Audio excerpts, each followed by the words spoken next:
Welcome to MB classes. In this video, we will discuss about topic respiration, various types and modes of respiration. So, what is respiration? It is a biochemical process that occurs inside the living cells by which respiratory substrate, that is glucose, oxidized in the cells and release CO2 and energy, that is in the form of ATP. So various types of cellular respirations are aerobic respiration and anaerobic respiration. Aerobic respiration which takes place in the presence of oxygen. ठीक है, नाम से ही पता चल रहा है कि oxygen की प्रेजेंस में अगर कोई रेस्पिरेशन हो रही है तो वो एरोबिक है, एब्सेंस में हो रही है तो एनारोबिक है। प्रेजेंस में हो रही है तो ऑक्सीजन की प्रेजेंस में कंप्लीट डाइजेशन होती है ग्लूकोज की और CO2 और वाटर मॉलिक्यूल्स रिलीज होते हैं एज एन एंड प्रोडक्ट्स। लेकिन एनारोबिक में क्या होता है, ग्लूकोज इनकम्प्लीटली ऑक्सीडाइज्ड होता है और इससे एंड प्रोडक्ट्स या तो इथाइल अल्कोहल बनता है या lactic acids and CO2।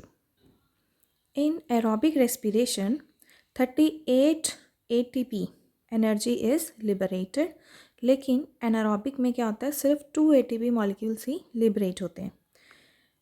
Aerobic respiration occur in plants and animal cell दोनों में होती है, लेकिन एनारोबिक कहाँ होती है, सिर्फ एनारोबिक बैक्टीरिया या कुछ ह्यूमन मसल सेल्स में भी हो सकती है। तो इसके बाद जो रिएक्शन है it is very very important, that is glucose particle that is C6H12O6 oxygen की प्रेजेंस में क्या रिलीज करते हैं, ब्रेक डाउन होके कार्बन डाइऑक्साइड एंड वाटर और कुछ अमाउंट की एनर्जी। तो यहाँ पे ग्लूकोज सबसे पहले ब्रेक डाउन होगा पायरुविक एसिड प्लस एनर्जी। इस स्टेप को हम बोलते हैं ग्लाइकोलिसिस और ये स्टेप कहाँ होता है, साइटोप्लाज्म में। पायरुविक एसिड आगे फर्दर ऑक्सीजन की प्रेजेंस में कार्बन डाइऑक्साइड और वाटर मॉलिक्यूल्स को रिलीज करता है विद लॉट्स ऑफ एनर्जी और इस स्टेप को बोलते हैं हम क्रेब्स साइकिल और यह कहाँ होती है, माइटोकॉन्ड्रिया में। On the other hand, if glucose molecule firstly converted into pyruvic acid that is glycolysis as same reaction, ठीक है, लेकिन इसके बाद एब्सेंस ऑफ ऑक्सीजन में आगे रिएक्शन हो रही है इन केस ऑफ ईस्ट, तो वो क्या बनाएगा, ethanol carbon dioxide plus energy. लेकिन अगर हमारी मसल्स में हो रही है in the absence of oxygen में रिएक्शन, तो ये क्या बनाएगा, लैक्टिक एसिड प्लस एनर्जी। और लैक्टिक एसिड अगर मसल्स में एक्यूमुलेट हो जाए तो क्या हो सकता है, फटीग हो सकती है मसल्स। तो इससे एक इम्पॉर्टेंट क्वेश्चन बन सकता है, तो दोनों के बीच में डिफरेंस पूछा जा सकता है या 1 मार्क में इसके ATP के ऊपर क्वेश्चन आ सकता है या इसकी रिएक्शन दोनों की कंबाइंड रिएक्शन भी पूछी जा सकती है। Next is types of reaction respiration. तो रेस्पिरेशन दो तरह की होती है, एक्सटर्नल रेस्पिरेशन जिसको हम ब्रीदिंग भी बोलते हैं। ब्रीदिंग कुछ नहीं है, सिर्फ एक्सचेंज ऑफ गैसेस है, that is inhalation and exhalation. और एक होती है इंटरनल रेस्पिरेशन जिसको हम सेलुलर रेस्पिरेशन भी बोलते हैं, that is aerobic and anaerobic respiration, जिसका हमने अभी एक डिफरेंसेस भी किया है। तो इसमें इनहेलेशन और एक्सहेलेशन के बीच में भी डिफरेंस आ सकता है। इनहेलेशन को इंस्पायरेशन भी बोलते हैं, एक्सहेलेशन को एक्सपायरेशन बोलते हैं। तो मेन डिफरेंस एक तो आप बता सकते हो डायफ्राम के बेसिस पे, दैट इज़ इंस्पायरेशन में क्या होता है, डायफ्राम कॉन्ट्रैक्ट करता है और एक्सपायरेशन में क्या होता है, डायफ्राम एक्सपैंड होता है। एक आप बताएंगे थोरैकिक कैविटी के बेसिस पे कि इसमें एक्सपैंड होती है और इसमें कॉन्ट्रैक्ट होती है, ठीक है। एक प्रेशर या वॉल्यूम के ऊपर बता सकते हैं हम डिफरेंस, तो वॉल्यूम इनसाइड द लंग्स कितना हो जाएगा, इंक्रीजेस बट प्रेशर डिक्रीजेस। और एक्सहेलेशन में क्या होता है, इसका opposite, that is volume decreases and pressure increases.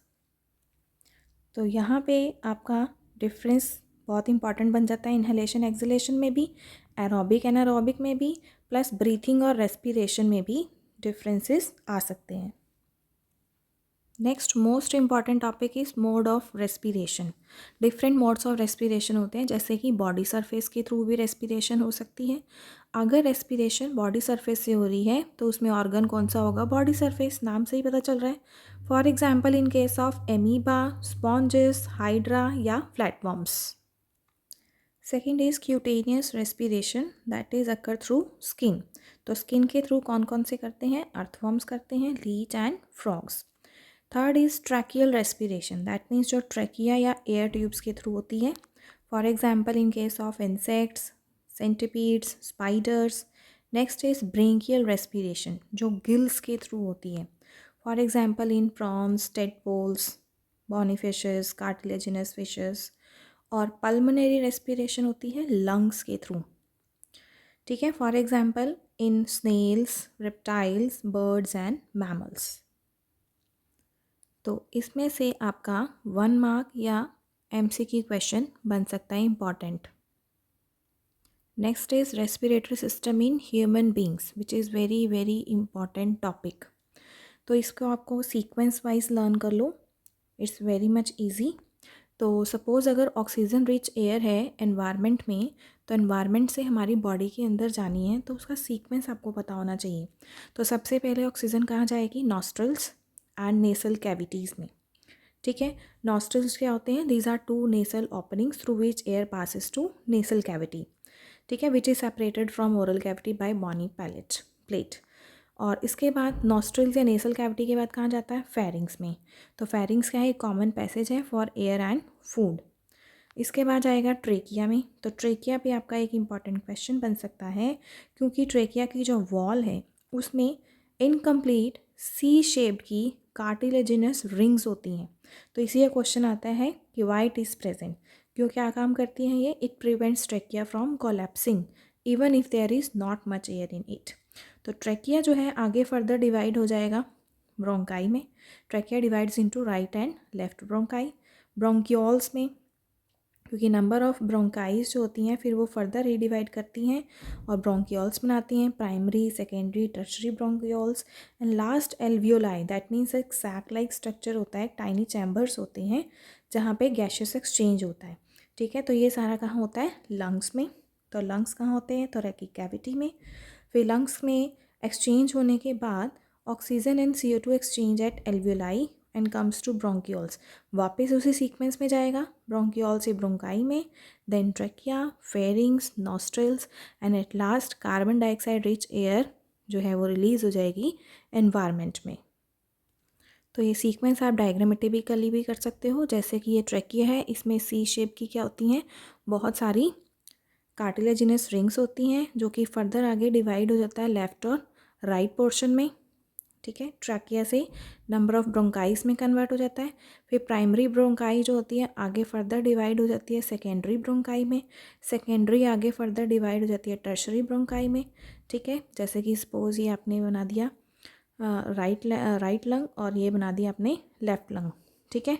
तो यहाँ इन बिटवीन यहाँ पे क्या होता है? एक हार्ट प्रेजेंट होता है, तो राइट टिल्टेड होता है लेफ्ट पोर्शन की ओर, ठीक है। तो ये टर्शरी ब्रोंकाई जो होती है आगे फर्दर किस में होगी? एक सैक लाइक स्ट्रक्चर में डिवाइड हो जाएगी, that is known as alveolar sac, जहाँ से गैशियस एक्सचेंज होना स्टार्ट हो जाता है, O2 और CO2 की एक्सचेंज होते हैं। तो इस टॉपिक में आपको डायग्राम पता होना चाहिए लंग्स का। कार्टिलेजिनस रिंग्स के ऊपर क्वेश्चन आ सकता है, सीक्वेंस के ऊपर क्वेश्चन आ सकता है। It's very very very important. तो अब नेक्स्ट वीडियो में इस चैप्टर का लास्ट टॉपिक पढ़ेंगे, एक्सक्रीटरी सिस्टम। तब तक के लिए like, share and subscribe this channel. Thank you.